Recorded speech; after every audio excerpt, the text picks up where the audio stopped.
Olá, eu sou a Daniela Camarinha, sou diretora comercial e de marketing da Federação Brasileira de Administradores Hospitalares, e é com grande prazer que eu dou as boas-vindas a vocês, gestores, para estar conosco nessa palestra. Na realidade, a gente faz esse ano 50 anos, a gente completa o jubileu de ano na FBH, que é uma entidade que agrega profissionais de gestão em saúde, com formação em todas as áreas pertinentes, porque o nosso objetivo é a capacitação, a atualização e a disseminação de conhecimento. E então, para falar desse tema tão abrangente e desafiador, eu tenho o prazer de convidar a Lilian Quintal Hoffmann. Ela é diretora executiva de Tecnologia e Operações da BP, Beneficência Portuguesa de São Paulo. A Lilian tem mais de 32 anos de experiência na área de tecnologia e, atualmente, ela é diretora executiva de Tecnologia e Operações da BP, sendo responsável pelas áreas de Tecnologia da Informação, Engenharia de Obras, Engenharia de Manutenção, Engenharia Clínica, Logística e Farmácia. Ela possui MBA em Tecnologia da Informação pela Fundação Getúlio Vargas e conta com passagens em grandes instituições de saúde do país, como CIO. A executiva também integra o Conselho Brasileiro da CIONET, maior rede de CIOs do mundo, o Conselho Consultivo Internacional de KOLs, entidade internacional que prevê dados, informações e insights para a indústria de healthcare, e o Conselho Nacional de Gestão de Saúde da Federação Brasileira de Administradores Hospitalares, que estamos juntos lá na FBH. Muito obrigada, Lilian, seja bem-vinda. Obrigada, Dani, é um prazer estar aqui com vocês. Vamos falar de um tema bastante interessante para mim. Obrigada. Lilian, o tema central, né, dessa nossa conversa está relacionado à gestão dos hospitais privados na pandemia e seus principais desdobramentos pós-pandemia. Então, olá, seja bem-vinda. Obrigada, Daniela, é um prazer falar desse tema. Acho que no momento que a gente vive, né, o mundo inteiro, né, não dá ainda para a gente falar de uma pós-pandemia, mas uma realidade, pelo menos, que a gente já conhece a pandemia, então ela fica um pouco mais facilitada as nossas decisões, e não tenho dúvida que o impacto para os gestores hospitalares, né, que tiveram que se reinventar a toque de caixa aí durante esse processo, e com certeza com oportunidades, né, com algumas dificuldades que a gente viveu, mas com certeza com um futuro aí que se mostra talvez bastante diferente.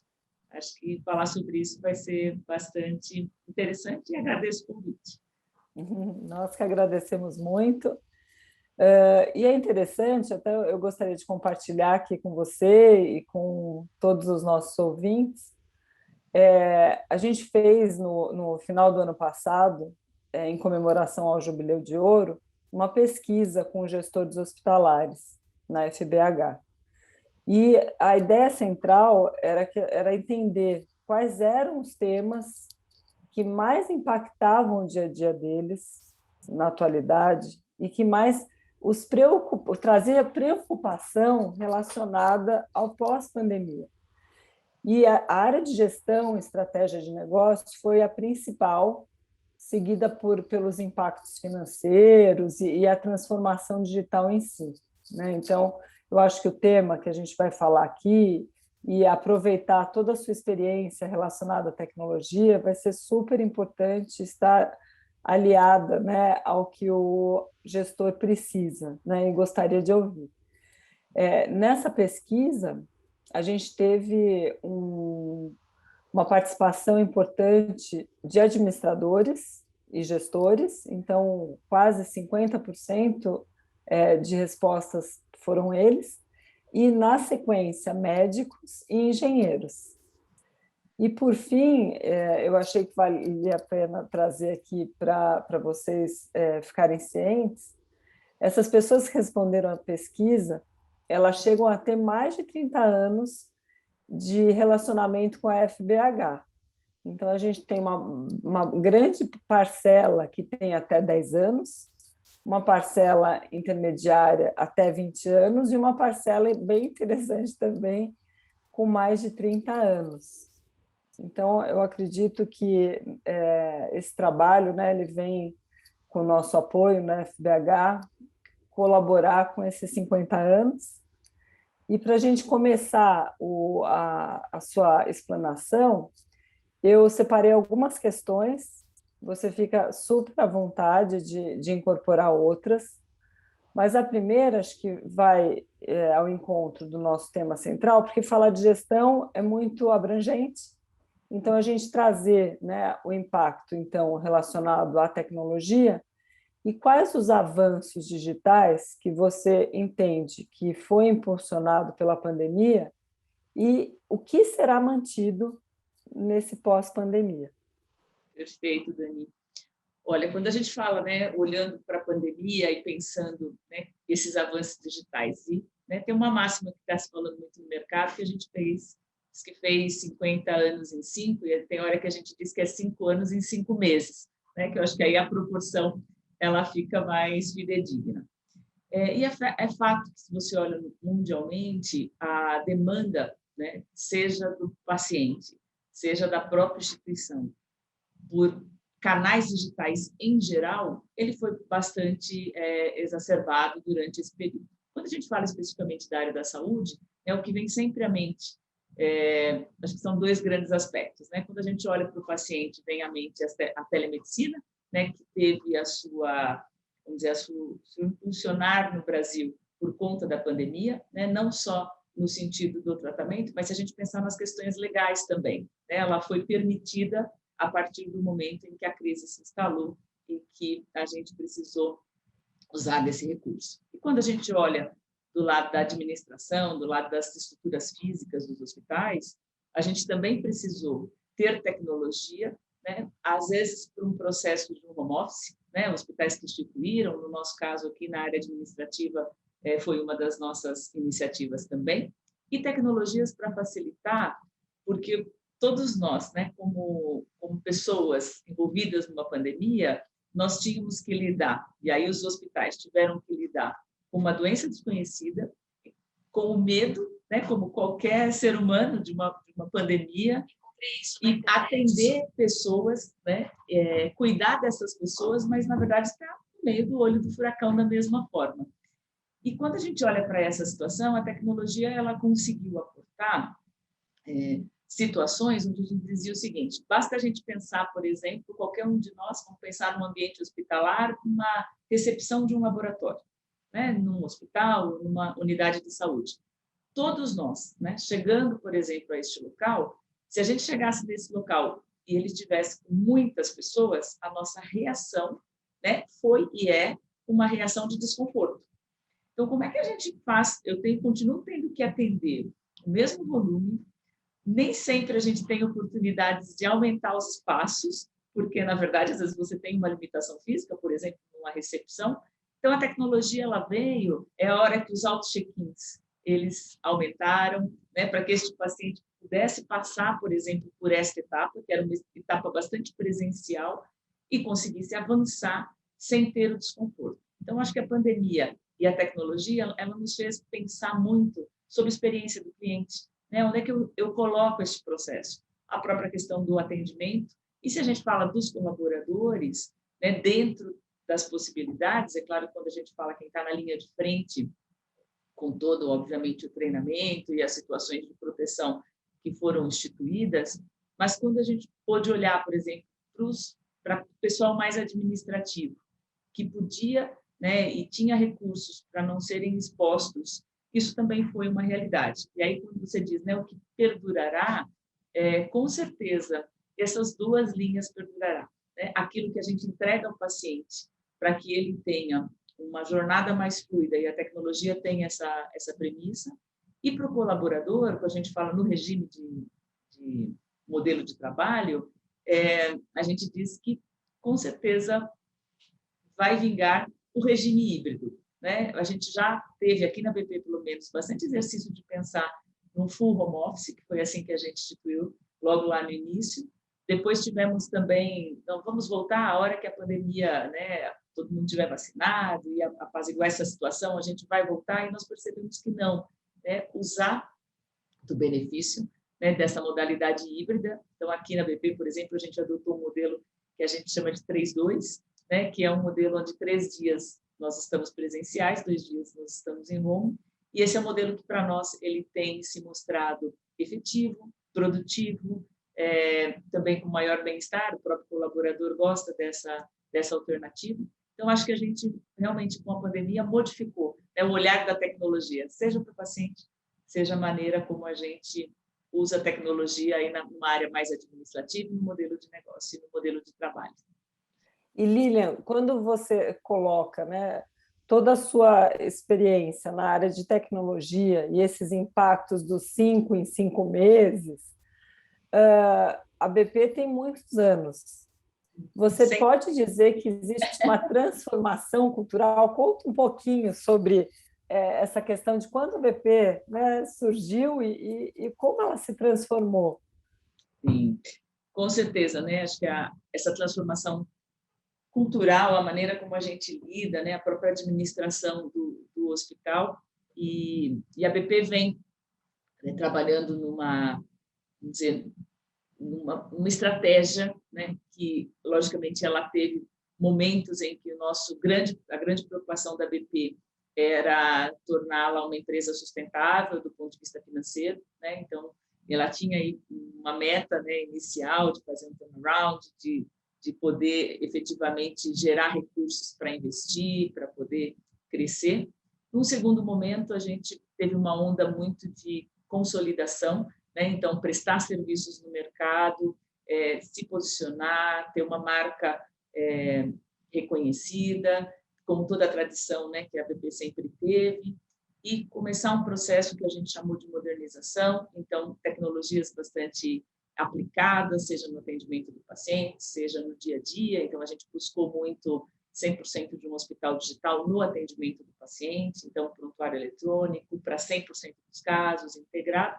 E a gente vem agora, que a gente nessa nova onda, e ela muito impulsionada pela pandemia, falando muito justamente do dígito, né? É claro que a gente tem, a gente costuma dizer aqui que, claro que qualidade assistencial, né? A gente não diz mais sobre ela, porque ela precisa ser commodities dentro de uma instituição de saúde, né? É o que a gente precisa fazer, né? Dentro do nosso propósito, ele está contido, né? A gente fala muito de valorizar a vida, e é nesse sentido a assistência.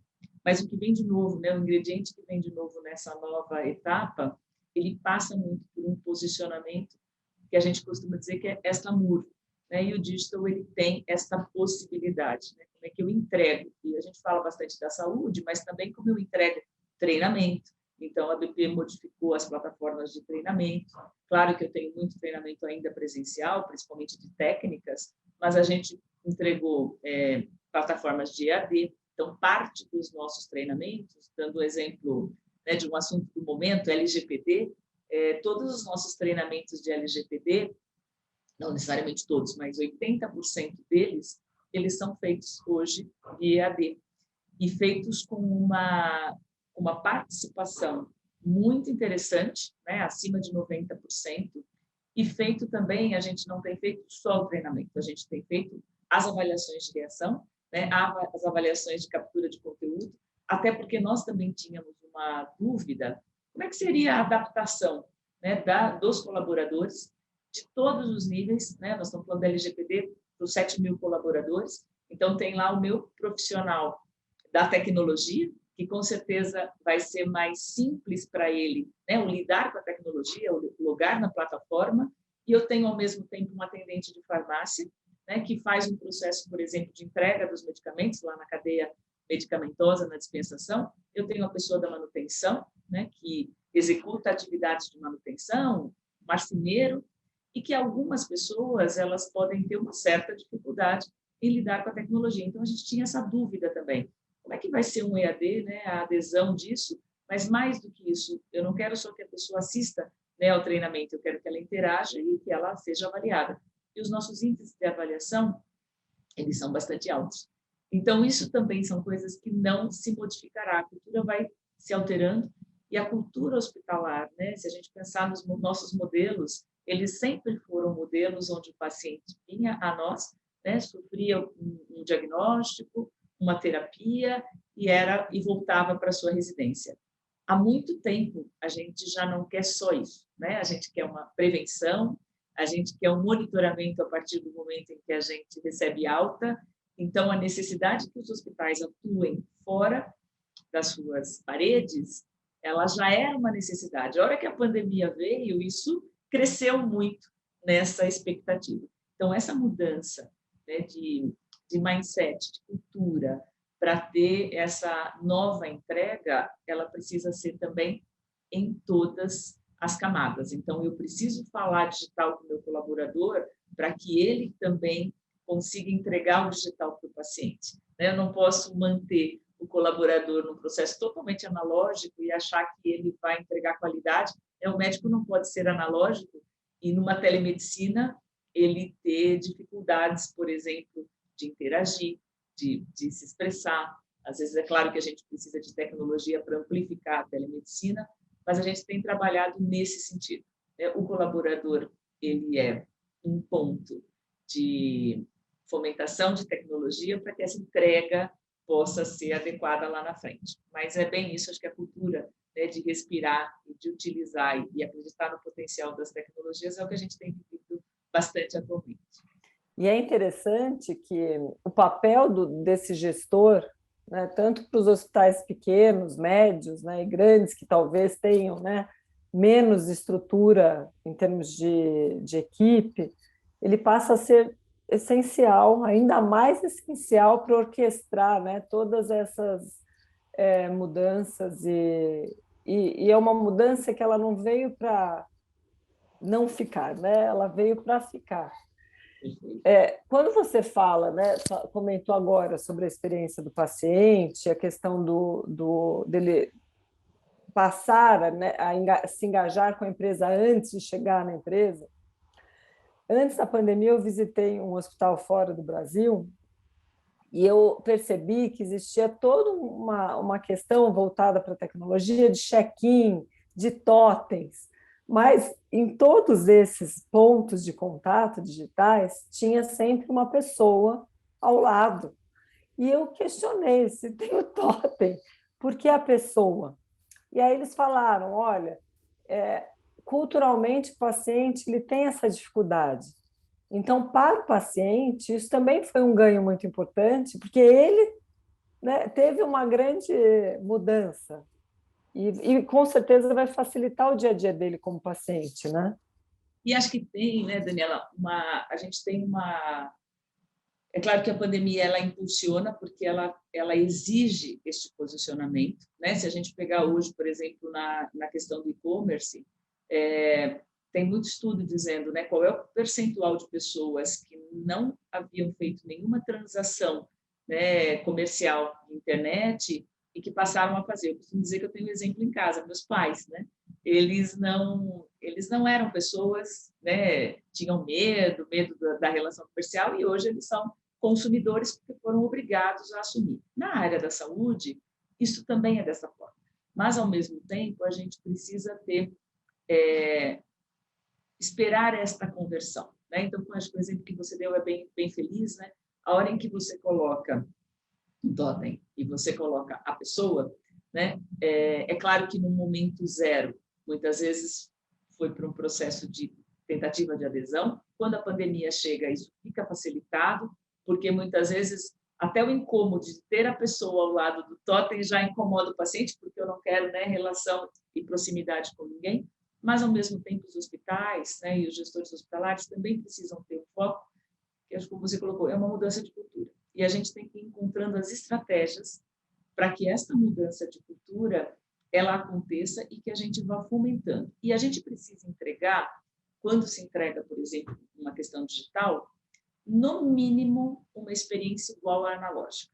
Então, a gente costuma dizer aqui, o Gartner tem um tema que ele cunha uma fala que eles chamam de digital first, né? E que não é a tradução literal do primeiro digital, mas é a tradução, no sentido de dizer o seguinte: sempre que você pensar um processo, né? Você gestor, você pense como se este processo ele fosse idealizado de maneira digital, como é que ele seria inserido ou como ele poderia ser executado.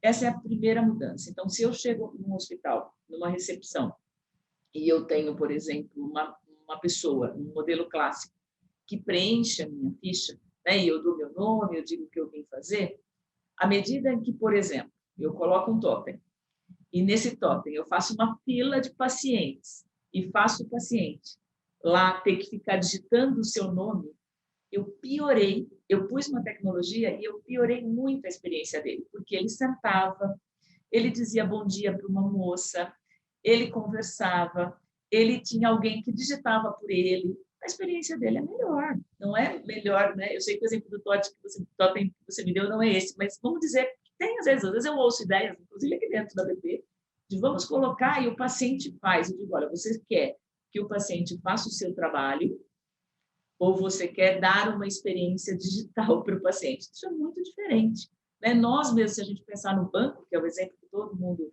utiliza, muitas vezes o banco teve que trazer facilidades para a gente ter adesão ao aplicativo do banco, né? Então, eu tenho que ter uma fluidez ali, eu tenho que ter uma facilidade que me faça não ter que levantar e ir lá no banco numa fila de caixa.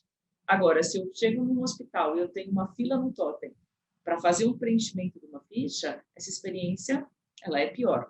Então, quando a gente pensa essa tecnologia, o próprio gestor hospitalar, né, que é parte primordial, né, eu costumo dizer isso porque eu estou do lado da tecnologia e muitas vezes a tecnologia às vezes se acha capaz de entender todos os processos, eu vou entregar a melhor tecnologia, mas quem consegue olhar e dizer, olha, a experiência desse paciente ela é facilitada, é quem está dentro do hospital, é quem vive o dia a dia, aquele gestor de negócio, aquele administrador que está no processo de dia a dia. Então, essa tecnologia pensada para você ter fluidez nessa experiência e ela não ser uma substituição, é a nossa aposta. É o que a gente acredita. Isso vale para quando você implementa diagnóstico. Então, você diz, poxa, eu fazer um auto-check-in, eu dou uma oportunidade do paciente na casa dele, fazer um processo para que ele chegue, por exemplo, numa recepção e ele possa fluir mais fácil. Poxa, mas não adianta eu fazer isso se eu tiver que dizer para o paciente ir na recepção, porque a catraca, ele vai ter que pegar um código de barra para passar na catraca, ou ele vai ter que pegar uma etiqueta para colar na lapela dele. Quer dizer, eu já piorei, o que adiantou, né? Pensa quando a gente vai embarcar num avião. A gente está lá com o QR Code, a gente passa e entra. A gente não vai lá pegar uma etiqueta para passar na catraca, para depois poder entrar, e só lá na aeronave que a gente vai passar com o QR Code. Então, na hora que a gente pensa sistema, você precisa integrar tudo. Então, o paciente tem que ter uma experiência que ele chega, ele já fez a ficha dele, ele passa na catraca e ele tem que ir lá ser lá na fila, lá na máquina, na tomografia, é onde ele já chega. E a gente precisa pensar nas nossas burocracias também, porque muitas vezes aí você faz ele ficar esperando você imprimir a guia TIS, né? E aí você faz, poxa, se ele já fez auto-check-in, deixa tudo isso pronto. Então, esse pensar exige, né, que o nosso posicionamento, né, como administradores seja diferente. E assim como a tecnologia ela traz o lado positivo, né, de uma experiência positiva, ela não é infalível, né? Então, não é, né, a gente vê, isso pode não ser infalível, porque eu posso ter um problema técnico, mas eu posso ter também um ataque, né, cibernético, e eu posso indisponibilizar tudo isso. Então, também, eu costumo dizer, né, que o que a gente tem de segurança da informação mais importante se chama plano de contingência, né? O backup está perto dele, mas o plano de contingência que nós, administradores, precisamos exigir, validar a cada minuto, é extremamente importante. Porque toda essa lógica, falando aí da nossa recepção de laboratório, de auto-check-in e tudo mais, ela vem terra, né, abaixo, na medida do momento em que eu tenho uma disponibilidade de sistema, seja por uma ação externa, seja por um problema técnico interno. E nessa hora, como é que eu crio, né, na maneira analógica, uma experiência tal e qual agradável né, minimamente, com menos fricção para este paciente. E isso é muito, muito, muito da responsabilidade das áreas gestoras e não da tecnologia. Então, como é que eu mantenho treinamento do meu colaborador, se isso acontecer, como ele age com este paciente, que vai chegar, por exemplo, eu estou com um sistema indisponível e eu preciso, de alguma forma, atendê-lo, né, da melhor forma possível para que ele tenha uma experiência válida. Então, quando a gente pensa na tecnologia, a pandemia acelera, a gente põe muita tecnologia, mas a gente precisa pensar no falível da tecnologia. E quem pode trazer isso à tona são os gestores hospitalares, quem pode cobrar os planos de contingência, quem pode treinar, né? Na saúde a gente faz treinamento voltados para assistência, para situações de crise, né? As acreditações nos pedem isso, mas a gente às vezes perde o olhar que o dia a dia também precisa de plano de contingência, porque você joga uma carga em cima da tecnologia que, infelizmente, né, no mundo que a gente vive, os hackers por aí, né, com o valor do dado, né, nós somos alvo hoje, a gente precisa fazer também esse olhar. Então, acho que eu diria que a tecnologia chega, o mindset muda, a cultura muda, mas o olhar para a inexistência dela precisa também ser bastante cultivado para a gente poder atender melhor o paciente no momento de crise. Nossa, um ponto super importante que você trouxe, né? Porque de nada vai valer se isso cai, né? Então, o plano de contingência faz muito sentido. Na BP, vocês acabam tendo um pensamento a longo prazo em termos de planejamento. Você diria que a pandemia ela acelerou alguns planos, não apenas na área de tecnologia, que você já vinha enxergando e planejando? Sim, com certeza, Daniela. A gente teve planos voltados para o próprio processo, né, da pandemia e como a gente acelerou. Eu vou te dizer um exemplo que tem alguma relação com a tecnologia, mas ela modifica a maneira, que é, na verdade, o consumo de dados. Então, o que acontece? A pandemia, ela trouxe para todos nós, né, na área da saúde, é claro que para quem está mais próximo, né, que é o caso de quem está dentro, quem está lidando com a saúde, sabe que às vezes o leigo de fora diz, nossa, quem ganhou muito dinheiro na pandemia foram os hospitais. E, na verdade, é o contrário, né? Nós, na verdade, tivemos situações bastante críticas, porque os pacientes cirúrgicos, os pacientes de diagnóstico, que são pacientes, por exemplo, paciente diagnóstico ou um paciente cirúrgico leve, de alta rotatividade, esses são os nossos modelos mais lucrativos, né? A hora que a gente fala de um paciente clínico, que é o paciente da pandemia, né? É um paciente que fica na UTI, é um paciente que usa recursos caros, ele usa diálise, né? Ele usa respiradores, ele usa drogas bastante caras.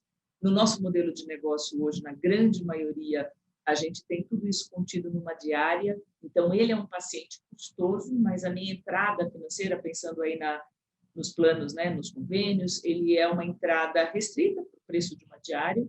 Então, nós tivemos todos uma baixa questão financeira. Quando essa pandemia vem, você diz, bom, como é que eu posso retomar, né, este processo? O que eu posso fazer de mudança para poder retomar? Fora, né, pensando na questão financeira e pensando na saúde do paciente, porque esse paciente também, ele deixou de vir fazer a mamografia, ele deixou de vir fazer o acompanhamento. Então, a BP fez, né, estratégias e acelerou estratégias do olhar para o dado. Então, como é que eu identifico?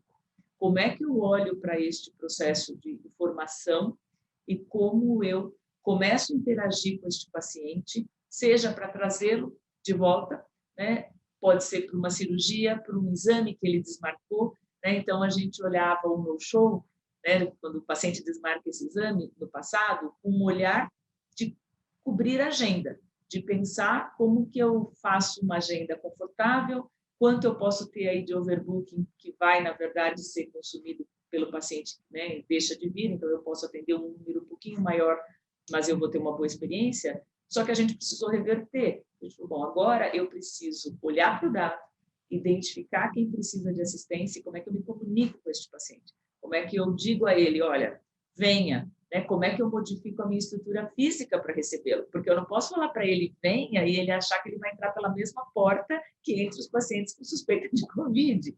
Então, segregar ambiente, segregar elevador, olhar para a questão dos dados, como é que eu posso trazê-los, criar campanhas de conforto, né, no sentido do paciente. Nós fizemos muito isso aqui, né, o paciente, vídeos para ele entender, olha, você vem para uma cirurgia, você vai vir para uma área totalmente apartada, você vai subir para um elevador totalmente apartado, você não corre riscos de contaminação, a gente tem o processo de unidades super apartadas, os colaboradores que lidam com vocês é um colaborador que não é o colaborador que trabalha dentro, por exemplo, de uma linha de frente de Covid. Então, essas mudanças, elas foram de olhar para o dado, de identificar esses clientes, foi bastante acelerado, para que a gente pudesse retomar, né? Conseguir voltar a ter números favoráveis. A telemedicina é um exemplo super típico, né? Que a gente acelerou no momento da própria pandemia e que aí faz uso de tecnologia. E algumas situações, no nosso caso especificamente, a gente sempre teve o desejo de deixar a área hospitalar voltada, né, para a área física hospitalar, voltada para o atendimento do paciente. Então, mas a gente tem, né, por ter um volume de colaboradores grandes, pela BP ser bastante grande, a gente tinha bastante áreas administrativas. E no nosso plano diretor, né, recém-realizado, a gente já tinha esse conceito de pensar, eu preciso ocupar o hospital com áreas produtivas. Então, a pandemia acelerou também, a partir do momento em que ela chegou e 800 colaboradores foram colocados em home office, nesse modelo híbrido, a gente também acabou já optando por ter uma unidade externa, a BP, que cuida, né, e que mantém os pacientes não, os colaboradores administrativos segregados desse ambiente. Então, a gente pôde gerar, além da segurança epidemiológica, vamos dizer assim, a gente pôde liberar áreas para que essas áreas se tornem produtivas. Isso foi acelerado, era um plano, mas mais a médio prazo, mas a pandemia veio e acelerou essa tomada de decisão. Então, a nossa própria estrutura física também se modificou. Muito interessante. Bom, a gente já está nos nossos minutos finais. Eu queria trazer uma última questão. Você falou bastante, assim, em linhas gerais, sobre a experiência do paciente, do colaborador, né, que houve toda essa adaptação. E eu queria que você falasse um pouquinho sobre a experiência do médico, como o médico também, né, se adaptou a essa nova configuração e quais seriam os principais ensinamentos, né, nesse sentido para vocês. Ótimo. O profissional médico também, né, passou por esse processo de se readequar no momento, né, onde talvez muitos já tinham o desejo do uso da tecnologia, mas a contrapartida do paciente, né, e às vezes até da operadora, né, a operadora vai remunerar uma consulta de telemedicina, por exemplo, né, que é o exemplo mais típico. Então, nesse processo, né, com os médicos, a nossa posição aqui dentro da BP foi muito não perder o foco, né? A gente até usa um jargão dizendo o seguinte: a gente quer fazer medicina na tele e não, na verdade, telemedicina, porque a gente entendia que a plataforma ela era o mínimo, né? Ter uma plataforma adequada, uma plataforma que capture o dado do prontuário, que integre com o seu dado, porque a gente viu muito na pandemia também os dados ficarem espalhados, porque eu entrava numa plataforma, fazia uma consulta, entrava em outra, fazia uma consulta, com isso o dado do paciente espalhado. Então, se você queria ter, né, um processo de jornada, entender as passagens, né, cada episódio do paciente, saudável ou não, isso ia se perdendo. Então, a BP também sempre se posicionou, olha, eu preciso fazer medicina na tele, eu preciso treinar esses médicos, porque não é simples você ter um tipo de conduta eletrônica, você saber quais são os seus limites de atuação. Então, dentro aqui da BP, nós fizemos um projeto multidisciplinar bastante interessante, que foi bastante denso, mas em termos de tempo precisou ser ágil, até para o processo de implementação, na verdade, de treinamento. de quais protocolos para atendimento da telemedicina, como é que a gente trabalha, como é que a gente treina este médico, quais são as nossas limitações. Então, esse paciente, por exemplo, no processo de telemedicina, a gente tem hoje um PA digital. Esse paciente parte por uma triagem, porque dependendo da sintomatologia dele, eu não posso que ele siga, ele precisa vir ao pronto-socorro físico. Então, isso já são barreiras que, do ponto de vista tecnológico, você já vai colocando coisas do tipo, eu preciso do endereço de onde esse paciente está, porque se ele tiver uma síncope durante, né, o processo, eu preciso poder acionar uma assistência para ele de alguma forma. Então, todos esses pensares, né, relacionados à telemedicina foi feita. E o que a gente vem vivendo agora? Esses médicos, eles foram absorvendo esse processo. A gente colocou a telemedicina não só no início, tá? Primeira consulta, mas às vezes em processos, por exemplo, de monitoramento. Então, monitorar o paciente do COVID, entender o dia a dia dele pós, né? Receber, isso a gente fez tanto para o colaborador, quanto como uma oferta de produto também. E a gente está vivendo agora a que a gente está chamando que é aumentar a abrangência da telemedicina.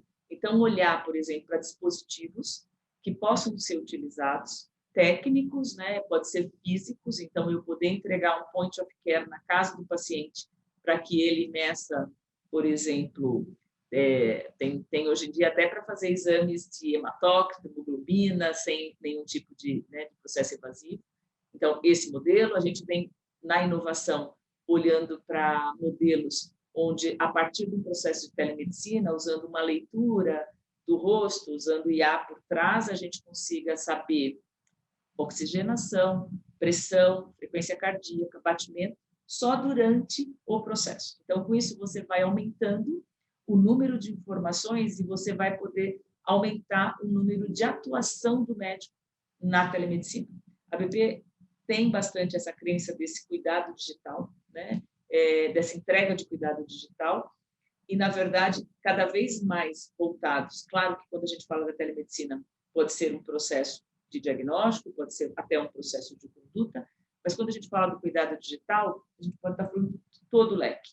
Então, é claro que isso ainda passa por uma esteira que a gente chama de inovação aqui, mas é o paciente que pode ter prescrito para ele um aplicativo, um diagnóstico que possa ser feito a partir de uma fala, processos de acompanhamento, por exemplo, de sinais e sintomas de pacientes em tratamento oncológico. A gente tem feito isso usando o IA, por exemplo, para se antever e dizer este paciente vai complicar, eu preciso que ele venha a BP, por exemplo, um paciente de transplante de medula, que teve alta. Então, a gente tem apostado muito neste cuidado digital e, obviamente, o médico, né, que é o grande ator deste processo. A gente usa aqui um termo que a gente diz que a gente quer criar um gêmeo digital da BP.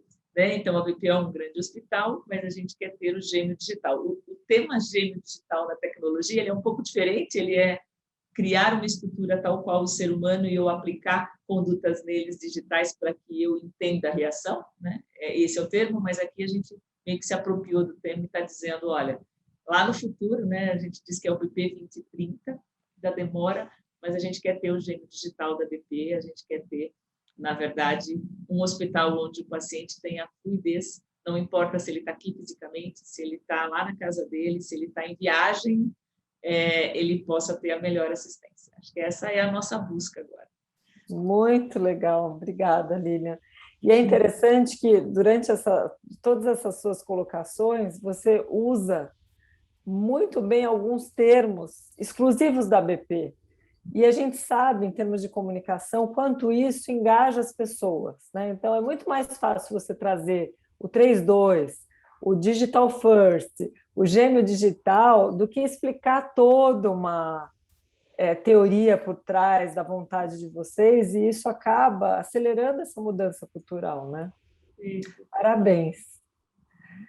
Bom, então eu vou encerrar aqui o nosso encontro. Agradeço imensamente a sua disponibilidade, a sua sinceridade de contar aqui para nós e para os gestores tudo que vocês têm feito e que, de alguma forma, é um caminho a ser percorrido e que, além de trazer insights, eu acho que traz uma forma que é possível. Então, muito obrigada. Nós duas estamos na FBH. Eu convido todos os gestores a fazer parte. Então, por favor, fiquem super à vontade e entrar no nosso site, fbh.org.br. Gostaria, Lilian, se você autorizar, você nos falar o seu e-mail, caso alguém tenha qualquer pergunta além dessas. Perfeito, Dani. Primeiro, assim, super obrigada, adorei o nosso papo. Acho que você falou algo bem importante, né? Quanto mais pessoas, mais cabeças pensantes a gente juntar, melhor. Então, participar da federação é algo bastante importante para que a gente possa ter mentes que pensem juntos, né? A gente precisa promover uma saúde acessível, né? Isso não pode estar só no nosso discurso, precisa estar na nossa prática, né? Acho que a gente deve isso para o país, né? De alguma forma, cada um na sua esfera, seja na privada, seja na pública, cada um dentro do seu escopo, não tem dúvida. Então, assim, super obrigado. Eu vou deixar aqui meu e-mail, né? Então, é Lilian, com N no navio, de navio no final, ponto Hoffmann. O Hoffmann tem 2 Fs e tem 2 Ns, @bp.org.br. Obrigada, foi uma delícia conversar com você. Obrigada. Até logo a todos.